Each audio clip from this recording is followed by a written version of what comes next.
Here are the 10 biggest TikTok mistakes I see creators make, which is resulting in slow growth or no growth at all. Plus, if you stay to the end, there's a bonus mistake, which is the #1 reason creators never grow. Mistake #1, posting your videos with a watermark. If you're a creator and you're repurposing your videos from another platform like Instagram Reels or YouTube Shorts and there's the watermark on it, it could be resulting in you seeing little to no growth. The TikTok app has stated that they do prefer you to post your videos without a watermark from any competitive app. So if this is a mistake you're making, to fix this or solve this, you could use websites or apps like snapinsta.app to remove an Instagram Reel watermark. Or you could try a website like videoconverter.wondershare.net, which removes watermarks from any video, really. You can try that one for free or purchase a subscription if it works for you. Mistake #2 is not being intentional with your hooks. And by hook, I mean like the first second of your video, the first 3 seconds of your video. A lot of creators are casual creators on the app, so they'll just make a video here and there and they'll post it and they're like, oh, I just love the randomness. It's just so random, blah, blah, blah, blah, blah. But if you're a creator that is intentionally trying to grow and you want to grow rapidly, and you're not being intentional with the hooks or the very start of your video, that is probably why you're not seeing more increased views or increased growth. For some examples of hook mistakes that I see, mistake 2A is not using text on your hook. Text is a great way to capture somebody's attention in the first 1 to 3 seconds. They could read the text, see what your video is going to be about before you even say anything. So if I turned this YouTube video into a TikTok, the text would probably say, deadliest mistakes creators are making. That text alone is super captivating and super intriguing to my target audience. Plus it's telling them exactly what they're going to learn by watching the entirety of that video. So text is really important. Mistake 2B, the millennial pause or the millennial breath, the millennial whatever you want to call it. Basically, this is when the video starts and instead of starting right away, it's starting with the person pausing, making sure it's recording like today, you know, or it's starting with the big breath. I call that the breath of death because you want to cut that out. You want to cut that out. 2 options. You press record as you start talking. So instead of recording, seeing if it's recording and then talking, nope. As you press record, you're going to be like, today video, blah, blah, blah, blah. Like you press and talk at the same time. Or you do what you usually do. You start your video per usual. And there's this great little edit option. After you film your video, you could edit each individual clip. So you'll go to the very beginning of the video, the very first clip, and you're gonna trim the beginning. You're gonna trim it all until you start talking, maybe even cutting off the very first sound that you make or the very first part of that word because you want to get right into it. Having the millennial pause or millennial breath could absolutely ruin the retention rate of your videos. All of that to say is before you post your video, watch the first 1 second to 3 seconds and ask yourself, if I was somebody else scrolling on TikTok, would this beginning of this video be intriguing enough for me to keep watching? Or is this another video that I'd just be like, next? Your hook is important. Mistake #3 is not posting consistently. Now, I feel like I should reiterate these mistakes are specifically for creators who are looking to grow on the platform. If you're just a casual poster, a casual user, and your goal isn't really growth or to go viral or anything of that nature, then consistency probably doesn't mean too much to you. But for creators who are like, I want to turn this into my full-time job, I want to be a content creator, posting consistently is important. Now, recognize that I didn't say posting every day is important. That's not what we're talking about. We're talking about consistency. Consistency is not measured against anybody else. Your consistency is only measured against you and your account. So if realistically you can only post every other day or Monday, Wednesday, Friday, and some Sundays, stick to that consistency. Find a posting cadence that works really, really well for you, your lifestyle, that you could realistically keep up with for the next 60, 90 days. Because if you want to be a full-time content creator, you'd probably be doing this for more than a year, maybe 2 years, maybe 5 years. What sort of posting consistency can you keep up for 5 years? A lot of creators make the mistake of posting every single day or 2 to 3 times every day because they just want that quick and rapid growth, and then finally they get the growth. So they're like, yes, I did it. But they finally realize, oh my gosh, that was exhausting. I'm burnt out. And then they stop posting for like a few months after finally getting the results that they wanted to see. And then because they stopped posting, TikTok is like, oh, well, they're not posting anymore. we're not going to push their videos when they come back from posting. And it's just this big cycle of burnout and hamster wheel that you don't want to get on. So from the beginning, just find a cadence that works for you and stick to it and be patient. Now, if you have specific questions like what hashtags should I use in my videos? How long should the duration of my video be? Or even what's the best time to post on TikTok? Then I recommend looking at Metricool's TikTok study that they did this year. Metricool is the sponsor of this video and they are freaking amazing. I've been using them for over a year now. And they recently did put out this study of answering the top 20 most asked TikTok questions. They dive into answering questions like how often should I post per day? Does frequency matter? What matters more, views or likes? And it's really an amazing study, really in depth to get all the information that you'd probably ever need on TikTok. So I'll be sure to link that below. And on top of that, while you're over there, you could just check out Metricool while you're at it. They're an all-in-one tool for scheduling social media posts on every platform: Instagram, TikTok, YouTube, LinkedIn, Twitter, Facebook, all the places. So if you're on multiple platforms and it's been hard for you to balance posting everywhere, this is an amazing tool to schedule your posts to auto post for you, specifically for social media managers where maybe you're managing more than one Instagram account at a time and you have multiple clients, maybe 5 clients where you're managing their Instagrams, TikToks, Facebooks, and it can be hard to juggle all of that. So if you're looking for an all-in-one tool for scheduling and auto posting your content, Metricool is going to be your best friend. Mistake number 4 I see creators making is using irrelevant hashtags. Why does this matter? Because you are confusing the algorithm. I know sometimes people want to use hashtags that are trending or hashtags that look like they could be performing well for other creators, but if it's not relevant to your video, it's not going to matter and it can actually hurt your video in the long run. TikTok uses hashtags to help categorize your videos and know who to push your content to. So if your video is like making coffee and then you use the hashtag Pedro Pascal because a bunch of Pedro Pascal memes are trending,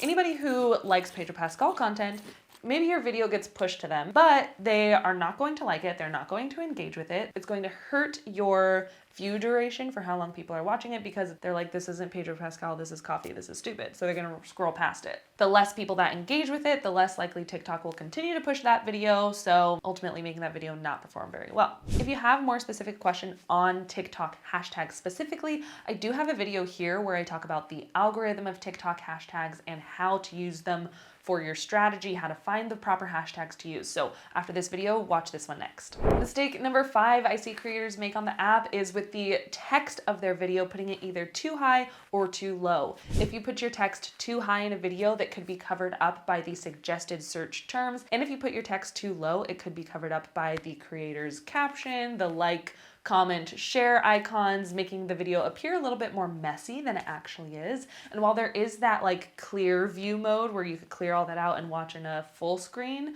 mode, not a lot of creators use that. So again, putting the text either too high or too low could make your video appear a little bit messier than it actually is, making users want to scroll past it. Mistake number 6 is deleting your videos. Y'all, you gotta stop deleting your content, no matter what.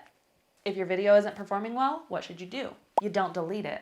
Remember, TikTok's feed is not chronological, so your video could blow up 2 weeks from now, 2 months from now, 6 months from now. You just don't know. You never know. So keep your videos up. You never know how they could perform. On top of that, let's say you get a community guideline violation after posting a video.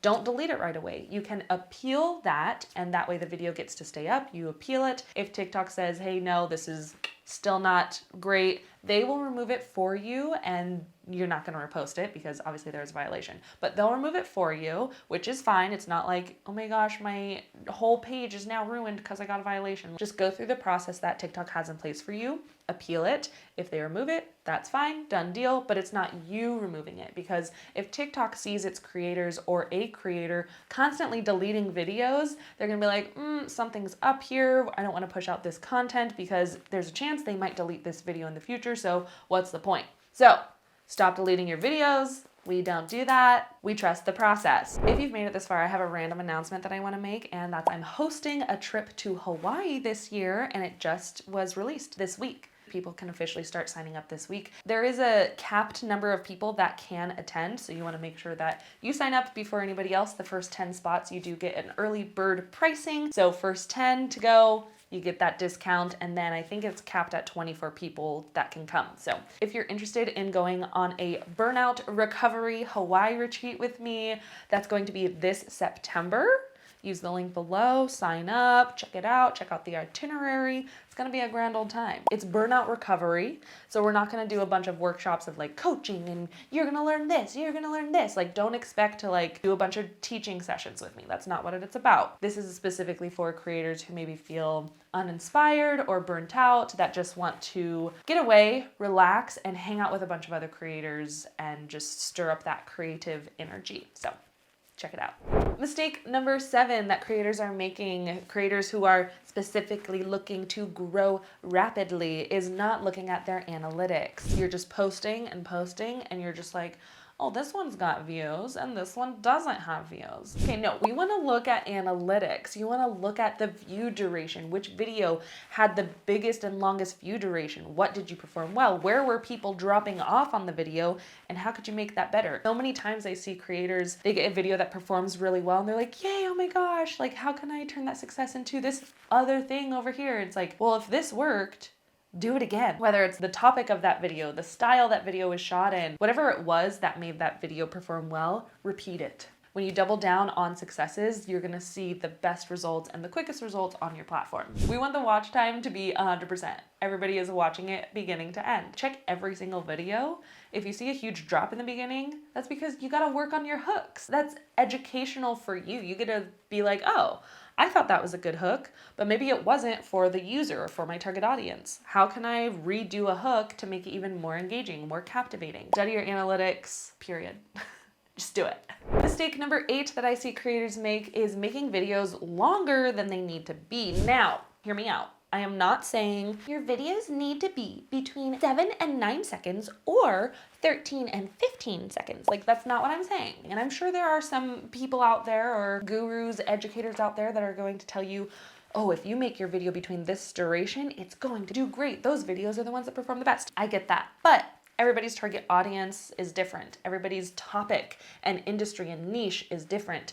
Your target audience might like videos that are like 5 minutes long. Somebody else's target audience might want videos that are 5 seconds long. Test a bunch of durations, see what works well for you. So I'm not saying a certain duration is the magic number. What I'm saying is with each individual video, only include what is needed in that video. Let's say you're doing a leg day workout routine video. The video starting text is 5 exercises to do on your next leg day. Get into the 5 exercises. Don't talk about what you ate that day. Don't talk about things that don't make sense for that title. Just get straight into the 5 workouts. Don't be like, one time I was doing this and I like popped my shoulder out of place and it was so painful. no. Only include what is needed for that video. So that's my tip of like, don't make videos longer than they need to be. Get straight to it, get to the point. Mistake number 9 I see creators making is not posting in alignment with either your goals or in alignment with previous success. Let me explain. If your goal, you envision your life and in a perfect world, you're like, 3 years from now, I am a full-time coffee reviewer. I get invited to go to coffee shops to review coffee for that area, increase traffic of customers for that business to see a spike in their great coffee sales and blah, blah, blah, blah, blah. Like if that's your dream job, post as if that's what you're doing now. Stop doing, I tested these gas station snacks to see which one tasted the best. Post in alignment with your long-term goal. I know that sounds like a no duh, Millie, but so many people do that where they see, Oh, well, other people are doing this, so I feel like I need to do a get ready with me. Other people are doing this, so I feel like I need to do what I eat in a day. So when it comes to majority of your content, post in alignment with that long-term goal. Act as if you are already traveling the country and you're getting invited places and you're testing coffee shops. Like, turn it into a video series. Film as if you're already doing that thing. And then when it comes to not posting in alignment with other people's success, look at other people in your niche, in your industry, see what is working well or what is trending within your niche, and do videos like that. Create content like that. But I'm saying if other people have proven a success in a specific type of video or specific type of content, you can adapt that into your current content and hopefully ride on that success as well. There are a lot of creators that have set great examples for what structures work really well, what sort of content create a relatability level with their audience. So follow other people's successes and what is guaranteed to work, but also don't lose sight of who you are as a creator. It's this fine balance mixing between the two of, okay, I want to implement this other outside strategy, but also staying true to yourself and the type of content you want. Mistake number 10 is you're only posting about yourself. So this is a tough one for me to explain because, again, this is a healthy balance where you don't want to lean too far one way or lean too far the other way, which is why I said the mistake was you're only posting about yourself. So that means all of your content is me, me, me, me, me, me, me, me, me, me, me, me. It's selfish content. Selfish content. So it's what I eat in a day in my life. This is how I do this. This is how I make my coffee. So it's like all about you. That's the mistake. What you also want to be implementing is selfless content, content for the user, focusing on you, yours. So instead of making a video like how I warmed up for my 5-mile run, you can make a video called warm-ups you should be doing before you run 5 miles. You see the flip? So half of the content can be like daily vlog, content that you enjoy creating, but also half of it can be generalized content so that the user is immediately thinking, oh, they made a video about me. They must love me. They want to help me. So that's a common mistake I see on TikTok is because it's so casual and authentic, a lot of the content is like self-service content where it's like me, me, me, me, me. And sometimes that performs well, but if you're a creator, again, who wants to start growing quicker, turning some of your me, I, myself content, flipping that into a more you and service-based content that is going to help you get a lot more views or growth, followers, community, engagement, all the things. Now for the bonus mistake that I see a lot of creators making on the daily, it is giving up. There's 2 things I want to say about this. One, you will see success if you never stop posting. Like if you are just so determined and so consistent and you're like, I'm not giving up, you will see success. If you put an end line to your consistency or a deadline to your consistency and you're going to say, I'm going to post for 3 months, see what happens. And after 3 months, you don't see results and you give up, you giving up was the reason you didn't see success. It wasn't the content you were creating, it was the fact that you stopped posting. You never know. What if you gave up on that day and the next day the video that you were going to post was the one that went viral? Putting a deadline to your content creation or your goals as a content creator really snuffs out a lot of the amazing or potentially amazing upcoming content creators. I've seen so many people who have great content and such a great heart with their content, and they put that deadline, and because they didn't hit that deadline of 1 month or 3 months or 6 months, they gave up. They were such a great creator, and if they could have kept going or if they had that passion to keep going, they would have seen success absolutely without a shadow of a doubt. So as long as you don't give up, you will see success. And to kind of go along with the whole giving up thing, a common mistake I see creators making is giving up on one platform and then platform hopping. So if you're constantly platform hopping, you won't see results because you're never 100% in, you never committed yourself to one place and gave it your all. You were only in hesitantly dipping your toe and just testing the waters. And just by being like, well, I'm just gonna test the waters, you're holding so much back. And so just pick one platform, stick to it, go 100% in on it and tell yourself, I'm not gonna switch platforms. I'm just gonna go all in, see what happens, and go full throttle. You're gonna see so much more success just like pick one when starting out, go all in, and see what happens. If you're determined and you're like, no, I'm not gonna give up, I do have a free TikTok content calendar below. So if posting consistently is harder for you, or coming up with content ideas, or organizing your ideas is hard for you, I do have a free TikTok content calendar that I'll link down below so that you could use that, organize your ideas, plan out your consistency, your cadence, whether it's Monday, Wednesday, Friday, or every day, you could plan out your ideas there. So download that. You're welcome. If you've made it this far and you're not already subscribed, be sure to like this video because it does help with the algorithm, and subscribe to my channel if you want to see more content like this. You could also turn on the bell notifications to stay notified when I post my next video, and I'll see you in the next one. Thanks so much for watching. Follow your joy. Bye.